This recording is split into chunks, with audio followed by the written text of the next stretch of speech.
우리 성도 전에 이렇게 휴대폰도 없고, 삐삐, 삐삐,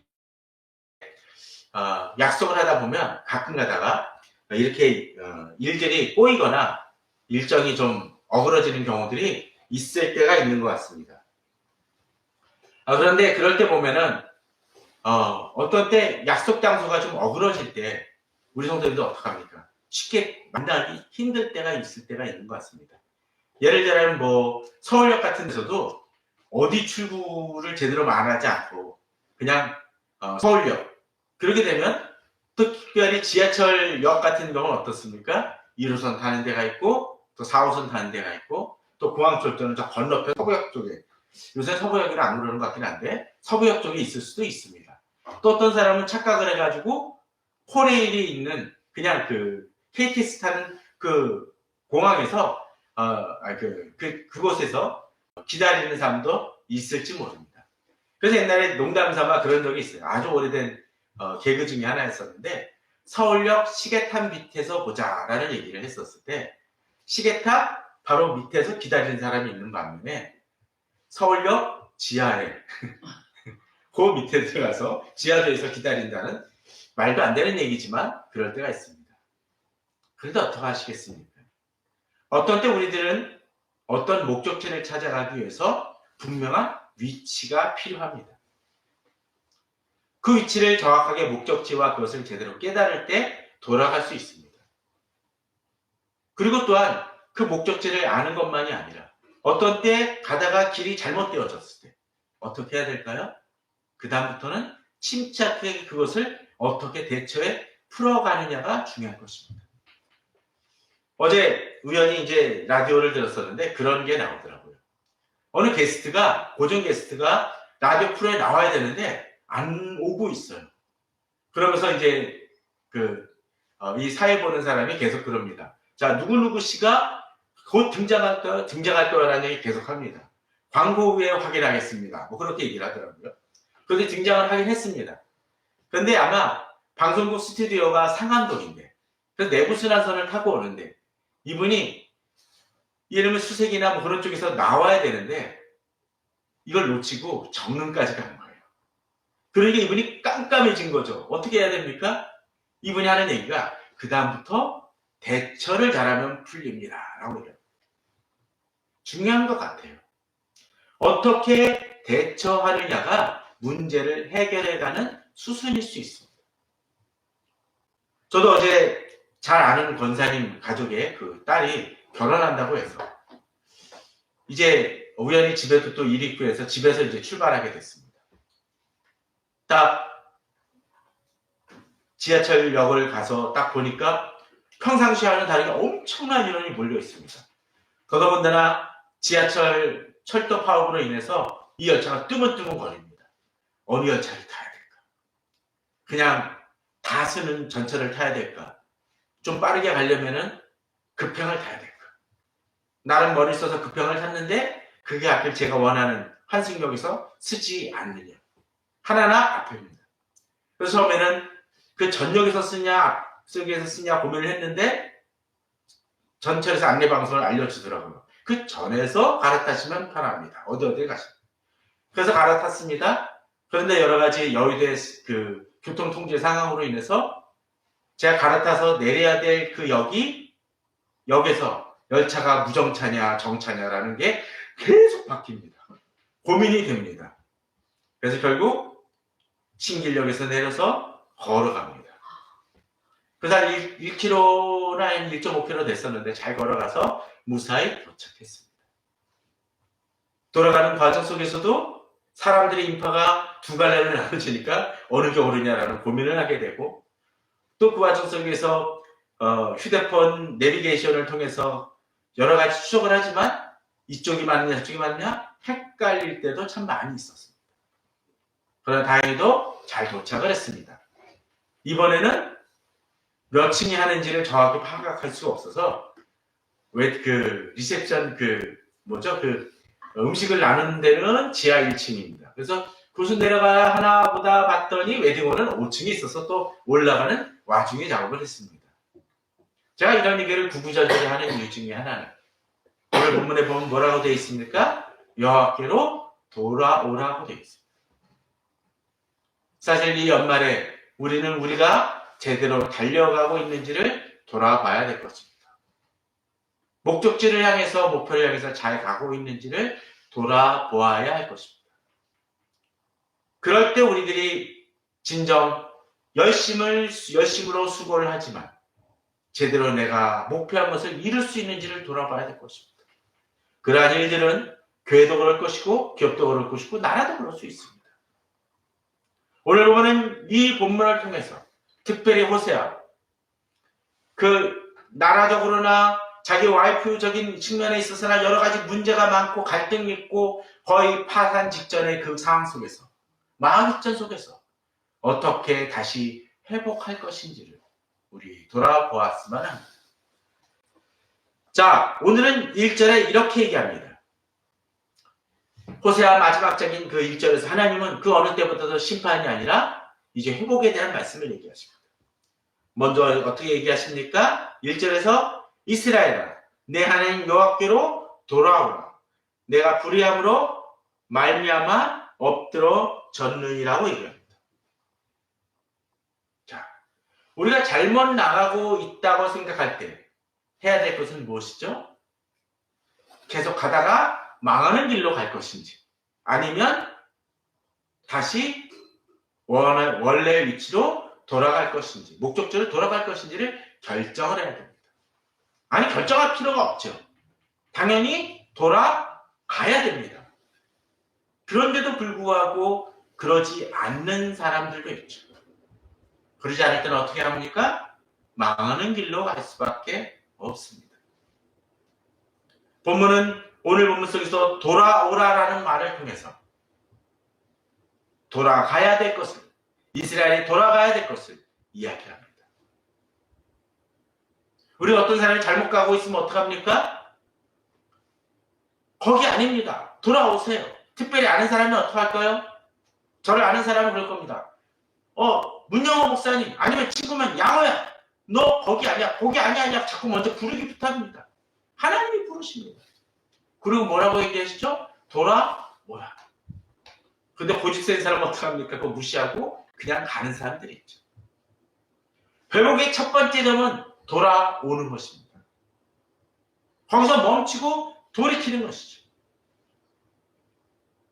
그런데 이제 돌아는 가는데 어디로 가느냐가 중요하겠죠. 앞서 어느 그 라디오의 고정 게스트가 잘못 깨달았다 했었을 때 그 다음 판단을 바르게 판단하면 제때에 이 문제를 해결할 수 있다라고 얘기를 했는데, 만일 정릉으로 가는 방향 속에서 여러 가지 출구가 있습니다. 근데 이 출구도 가끔 그런 길이 있죠. 요새는 참 좋죠. 그 자동차 전용도로 타다가 어떡합니까?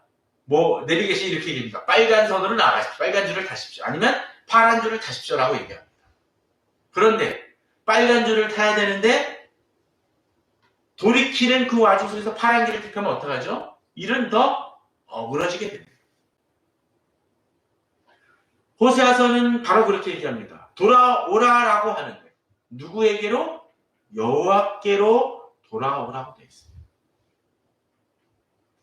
망하지 않기 위해서는, 망하는 상황에 처했을 때는 이제 그것을 돌이키는데 어디로 가는지를 돌이켜야 됩니다. 우리 어떤 문제를 해결하기 위해서 어떤 데는 더 망치는 길을 택하는 경우들이 있습니다. 편법을 쓰고 불법을 사용해서 더 일을 어그러뜨리고 심각한 지경으로 가는 경우들이 있습니다. 예컨대 자기에게 힘들게 하는 사람을 해결하기 위해서 어떤 사람은 조직 폭력배를 동원해서 그 문제를 해결하려고 한다면 일은 더 꼬이고 자기가 지금까지 부당하게 피해봤다가 더 일을 크게 만들 것입니다. 우리가 신앙적으로 살아간다고 얘기하면서 어떤 때 내가 잘못 넘어지고 실패했었을 때 여호와께로 돌아가지 아니하고 세상적인 방법을 통해서 우리가 문제를 해결하려 한다면 우리는 망할 수밖에 없습니다. 자, 그런데 여기서 한 가지 주념해야 될 것이 있습니다. 돌아와야 되고 여호와께로 돌아와야 되는데 문제는 내가 어디 있고 어디에서 문제가 발생했는지를 알아야 된다는 것입니다. 자, 돌아오라 하고 뒤에는 뭐라고 되어 있습니까? 내가 불의함으로 말미암아 엎드러졌느니라 되어 있습니다. 엎드러졌다라는 거죠. 성경은 그렇게 얘기하죠. 마땅히 선줄로 생각하는 자는 넘어질까 조심하라. 뭡니까? 섰다고 생각하는데 그게 불안하거나 이미 엎어진 상태일 수 있다는 것입니다. 근데 그걸 잘 모르는 사람이 있을 수 있어요. 빈혈로 인해서 갑자기 쓰러진 사람은 깨보니까 어떡합니까? 자기가 쓰러져 있는 것을 깨닫게 되죠. 예전에 술 취한 사람들 농담 삼아 그런 얘기하죠. 어느 날 보니까 벽이 나한테 일어나더라. 뭡니까? 자기가 넘어지는 것인데 상황을 잘못 해석하는 사람들이죠.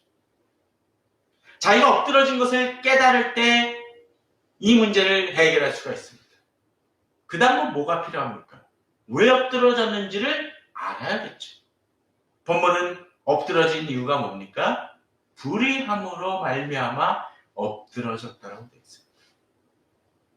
매번 얘기 드리지만 또 주위에서 봐야 될 얘기지만 어떤 어려운 일이 발생되어졌을 때 그것이 내가 어떤 죄로 인해서 넘어진 것이 또는 문제가 발생한 것은 아닐 수 있을지 모르지만 또 어떤 경우는 어떻습니까?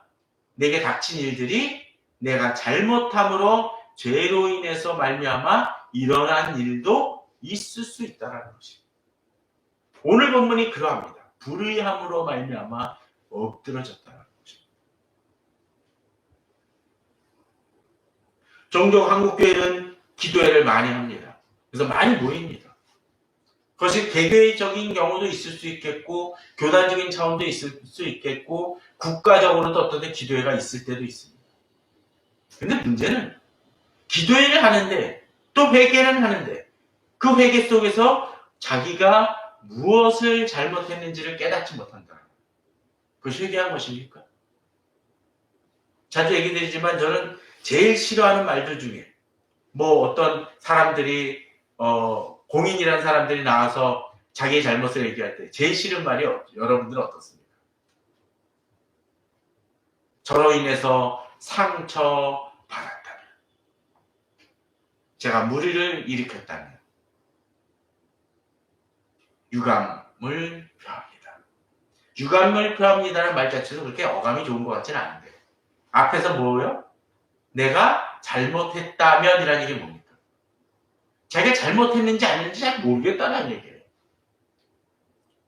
우리가 어떤 문제를 해결하려면 잘못했다면이 아니라 자기가 잘못했다라는 것을 인정하고 자기 실체를 분명히 보면서 출발해야 된다는 것입니다. 저는 우리 성도님들이 이런 부분에 있어서 깨어있는 우리 성도님들 되시길 바랍니다. 우리가 연말을 다가오면서 이제 다이어를 쓰시는 분도 있고 안 쓰시는 분들도 있겠지만 이 다이어를 마감하면서 지금 내가 어떤 상태에 있고 어떻게 달려왔는지를 한번 돌아봄이 필요할 것입니다. 그럴 때 돌아갈 수 있는 길이 나옵니다. 내가 돌아가려고 준비는 하는데 내가 지금 태능인 줄 알았는데 그게 태능이 아니라 선능이라 우리는 돌아가는 방법 자체가 다르게 가져가야 된다는 것이죠. 오늘 본문은 그렇게 돌아올 때 이제 그 돌아오는 방법에 대한 것도 이야기를 해주고 있습니다. 자, 2절 볼까요? 너는 말씀을 가지고 여호와께로 돌아가서 아뢰기를 모든 불의를 제거하고 선한 바를 받으소서. 우리가 수송아지를 대신하여 입술의 열매를 주께 드리리이다 하고 되어 있습니다. 자, 돌아오는 방법이 본문은 뭐라고 되어 있나요? 말씀을 가지고라고 되어 있죠. 말씀. 다들 그렇죠. 저는 말씀 열심히 봅니다. 설교 말씀 잘 듣습니다. PT합니다. 근데 성경을 읽을 때 그럴 때 있지 않습니까? 읽어도 그냥 대충 눈으로만 대충 읽는 경우가 있습니다. 뭘 물어보면 잘 모를 때도 있어요. 아니 알긴 알아도 그 말씀을 그냥 읽었다 정도로만 그칠 때 있습니다. 근데 여호와께로 돌아오는 그 위기 상황 속에서 말씀은 우리 자신을 돌아보는, 우리 상태 어떤지를 바라보는 중요한 이 기준점이 됩니다. 가끔 국가 위기 상황이나 또는 기업의 위기 상황이나 그럴 때 어떻게 행합니까? 그냥 막 대처하는 것이 아니죠. 어떤 위기 상황이 닥쳤을 때 행할 수 있는 뭐가 있나요, 보통? 네, 맞습니다. 매뉴얼이라는 게 있습니다. 매뉴얼이 있으면 어떻게 하죠? 그 매뉴얼대로 행하면 됩니다. 그래서 가끔 재난 영화 그런데 뭐 비행기 뭐가 무슨 문제가 생겼을 때 보통 어떻게 행하나요? 자, 매뉴얼을 꺼내서 펼칩니다. SF 영화도 마찬가지. 우주선 같은 경우 고장나면 어떡합니까? 매뉴얼을 꺼내가지고 어떤 문제를 해결하기 위해서 그것을 바라보고 해결을 합니다. 기업이 문제가 생길 때도 어떻게 하나요? 사규직 같은 걸 통해서 그것을 원칙대로 해결하면 그 문제가 해결되어집니다. 어떤 때 환자가 잘 모르는 환자, 병명을 잘 모르거나 이 현상이 어떤지 잘 모를 때는 어떡하죠? 의학 서적을 통해서라도 분석을 합니다. 예전에 그래서 유명한 미드 중에 하우스라는 혹시 미드를 오래전 기억하시는지 모르겠어요. 그 의사는 우리나라는 좀 별로 그것을 못 봤는데 요새 좀 생겼는지 모르지만 진단학과 전문인가 그랬습니다. 이 사람 수술도 안 해요. 어떤 치료도 안 합니다. 단순히 진단만 합니다. 정확하게 그것을 분석해내는 거죠. 우리의 문제가 생겼었을 때 우리는 근본적으로 무엇을 통해서? 여호와의 말씀을 통해서 나의 문제가 무엇인지 또 내가 어떻게 주께로 돌아가야 되는지를 돌아볼 수 있어야 될 것입니다. 그러게 우리는 이렇게 나라가 어수선하고 또 어떤 때는 연말에 다가와 모든 걸 정리해야 되고 또 여러 가지 경제적으로 여러 문제가 발생되었을 때 많은 것을 돌아보는 것도 중요하지만 무엇을 통해서? 하나님의 말씀을 통해서 나의 상태가 어떤지를 돌아봐야 된다는 것이죠. 자, 그러기 위해서 어떻게 합니까? 말씀을 가지고 여호와께 돌아가는 목표점을 향하는데 그 다음에 어떻게 행합니까? 모든 불의를 먼저 제거하라고 되어 있습니다. 그렇습니다. 분명 상처나 심각한 문제가 생겨졌을 때 어떻게 행하죠? 더러운 것을 먼저 제거할 때 가능합니다. 만약 더러운 것을 제대로 제거하지 않고 소독약을 붓거나 그러면 어떡하죠? 이것이 덧나거나 그것이 염증이 발생되어질 수 있습니다. 수술 환자에게 계속적으로 무언가 보이는데 석션이나 그런 걸 안 하고서는 그냥 하면 어떡하죠? 환부에 그것이 더 덧붙여서 문제가 생겨질 수 있습니다. 또 어느 집에 거주하기 위해서는 어떡합니까? 청소를 먼저 하죠. 예전에 얼마 전에 그 지방에 어떤 일이 있어서 그 리조트 같은 데 지인이 연결해 주셔서 가게 됐었는데 그 가게 되면 거기서 설명을 해주죠. 입실은 3시, 퇴실은 11시인가 라고 되어 있습니다. 그런데 간격이 너무 크지 않아요? 11시에 퇴실인데 입실은 4시를 통해서 상당히 시간이 있습니다. 아니 퇴실만 하면 바로 들어가면 될 것 같은데 왜 안 들어보내시죠? 청소를 하고 정리를 하기 위해서죠. 우리가 어떤 입주를 할 때도 입주 청소 전문을 하는 데를 통해서 그런 일들을 행합니다. 왜 그렇습니까? 더러운 것을 제거하고 문제가 있는 것을 고치고 새롭게 출발하고 새롭게 정비해 나가기 위해서입니다. 신앙도 마찬가지입니다. 사람도 마찬가지입니다. 먼저 나의 불의를 제거해내야 합니다. 단순히 죄를 회개하는 것이 아니죠. 뜯어 고쳐야 되는 것을 뜯어 고치라는 것입니다. 우리가 연말에 다가오면서 우리가 12월 달에 특별히 돌아봐야 될 것 중에 하나는 새로운 것을 시작하는 것도 중요하지만 바로 본문처럼 내 속에 있는 많은 문제와 불의를 제거하는 것이 필요합니다. 그런 다음에 뭐합니까? 선한 말을 받으소서. 하나님께 나의 선한 마음과 나의 드릴 것을 드린다는 것입니다. 우리가 식당에 가가지고 붐비는 식당이라 할지라도 딱 가가지고 제일 먼저 느끼는 어떤 때 불쾌함이 있다면 어떤 것이 있을 수 있을까요? 친절과 뭐 분칠년도 그렇겠지만 여기 그 종업원이 여기 앉으세요 라고 했는데 그 자리에 지저분하고 아직 그릇은 그냥 놓여있다라면 얼마나 불쾌합니까? 이것부터 쳐달라고 얘기합니다. 그 상황 속에서 음식을 내놓는다면 이거 뭐 하는 것입니까? 라고 아마 화를 낼 거예요. 하나님 앞에서도 마찬가지죠. 모든 불의를 제거하고 선한 바를 내놓을 수 있어야 됩니다. 이스라엘에서 종교개혁이 있었을 때, 유세 종교개혁이 있었을 때, 그 왕은 성전을 건축하고, 성전을 보수하는 일들을 행합니다. 심지어 이 헌금함 같은 것들을 만들어놔서 보수에 대해 관계된 헌금함을 만들어놔서 그것이 쌓이게 만듭니다. 어느 정도였냐면 너무 넘쳐나서 더 이상 받지 못할 정도로 많은 일들이 벌어집니다. 그런데 그것이 제대로 안 되니까 제사장을 다구쳐서 이 일을 빨리 하라고 다구치기도 합니다. 근데 그렇게 공사하다가 어떤 일이 벌어집니까? 성전에 있는 한 상자에서 율법책을 발견합니다. 그 율법책을 읽고서는 이제 그것을 왕에 갖다 주니까 왕이 옷을 찢으며 통회합니다.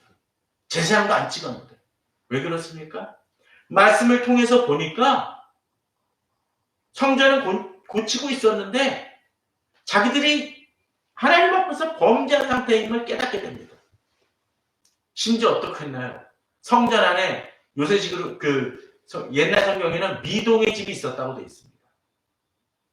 글자 그대로 그 영적인 의미 속에서의 음란과 심지어 매춘이 그 성전 안에서 행해지고 있었다는 거예요.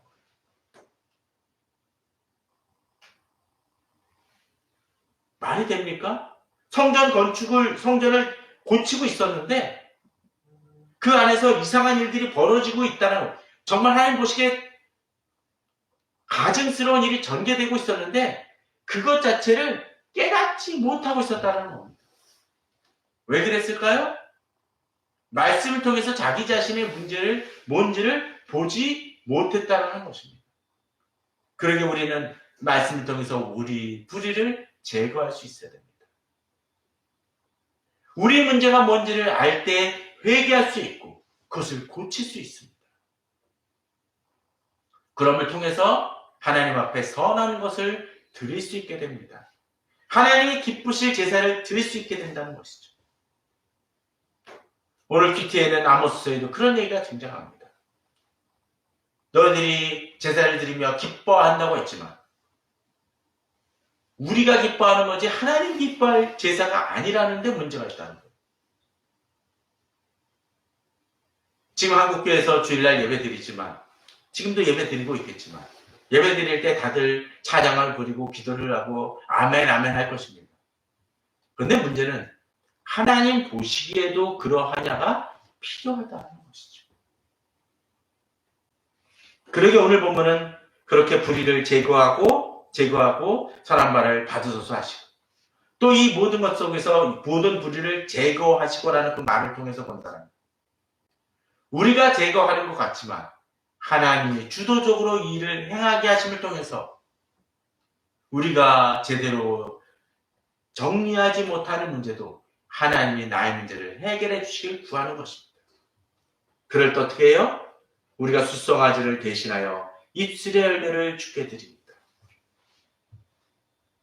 어떤 물질이나 그런 것들을 드리고 어떤 퍼포먼스를 통해서 대단한 예배 행사를 하는 것도 중요하지만 중요한 건 어떤 것입니까? 하나님 앞에서 통회하며 주님께 나아가는 것이라는 거죠.